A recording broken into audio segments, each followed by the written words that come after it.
So I thought I'd quickly run through the tooling that I got before I put it all away, and who knows when it'll actually get used. Anyway, so I got some milling cutters and mills, and I have a smaller set, go down to the very small sizes, that I got quite a while ago for the CNC, so these are for the larger ones. Then there is a set of high-speed steel cutting tools, and the way they're described in the documentation is this one is for basically hogging material to the right, this one is for hogging to the left. This is a threading tool, this is a chamfer tool, and the one here is a parting tool which is fitted already, because I'm going to try and use that one to make that little groove in my shaft for the tuner. Then there is the carbide insert ones, which you can't probably see that very well, but there I put the carbide insert in one of them, and yeah, so there's one to the left, one straight ahead, and then the one on the right here is a baby boring bar. And then there's some inserts and the tool to change the inserts, and some of the little baby screws that you need as well. So that's that, and then two sets of collets. So the main set of collets for the lathe itself replaces the chuck. So you remove the chuck, you put this guy in, and then you have a series of collets, which they say runs much truer than the chuck. And we'll see, because my chuck runs really true. And of course the milling machine adapter uses a chuck, uses collets as well, but they're a completely different style of collet. Of course they are. So anyway, all that stuff is there to be used as when. Well, there we go, chaps. First project off the lathe. Not much to look at, I know, but when I compare it with version 1, I think you can see why we needed the right tool for the job.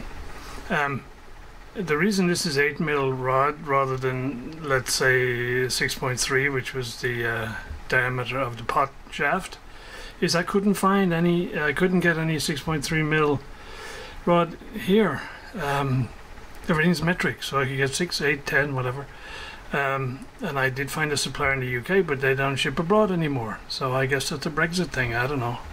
Anyway, so I did it with 8mm, and I thought, well, now that I have a lathe where the knob goes on, I can just turn that down to 6.3 and fit a normal knob. So that's cool. I will confess I got a little bit aggressive here, so it's slightly under the 6.3, so I had to put a little bit of tape on the other side here so that a press fit knob goes on it okay. But if I get like a knob with a grub screw, it'll work fine. So that's it for the first lot, and there you go. I gotta go clean up the lathe now as well.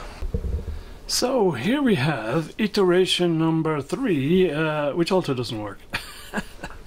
However, partial success. The two things I sought to resolve in this version is obviously to install the new shaft here with the string around it and whatever, and to get rid of the loop ends and the spring being in the direct path of the cord. And so I put essentially an idler wheel in here where you can see the loop ends and the spring is now in here, and so I have the full path now.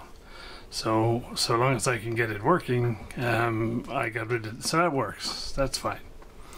The disaster is this new shaft I put in here, and it's probably a little difficult for me to show you, so it's probably better if I describe it. So where the new part of the shaft is, I have 3 turns of the cord around the shaft, and unfortunately when I rotate the shaft in one direction, all the cord runs down to this end of the shaft and completely binds up down here, and when I rotate the shaft in the other direction, the cord runs all this up to this side of the shaft, and it binds up here. So I get like maybe 1 and a bit turns out of it in either direction before the whole thing binds up. I kind of worked on the basis that if you had it, you know, nicely centrally positioned, as cord came in here, it would go out here and the whole thing would stay the same. But that is not the case, and so I'll be honest, I'm at a complete loss as to what I might be able to do for this.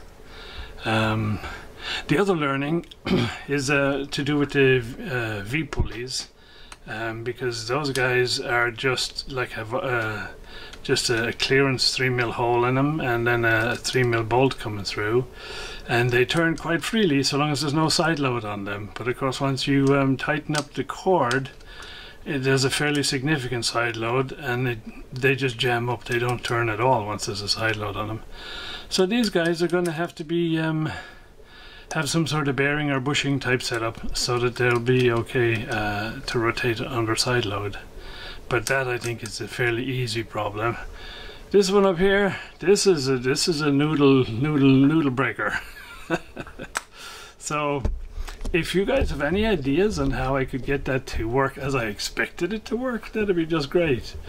Otherwise, we're sort of back to the drawing board on how I do the transmission. I mean, I don't know if it's because these pulleys are too close to the shaft. I tried raising the pulleys up so that, you know, the pulley would be exactly at the right height for where the cord comes onto the shaft and then comes out further down. So, you know, and even with the pulleys at different heights, made absolutely no difference whatsoever. It still will run to one end or the other and bind. So that's kind of where we're at. I'm back to the scratching the head on this one and see what else. And clearly this is not going to fly as it is, and unless, as I say, unless you guys have a eureka moment on how I could fix that, I'm sort of back at the drawing board on it. So there will be another update once I've had my eureka moment on this. Cheers for now, guys. More to come soonish.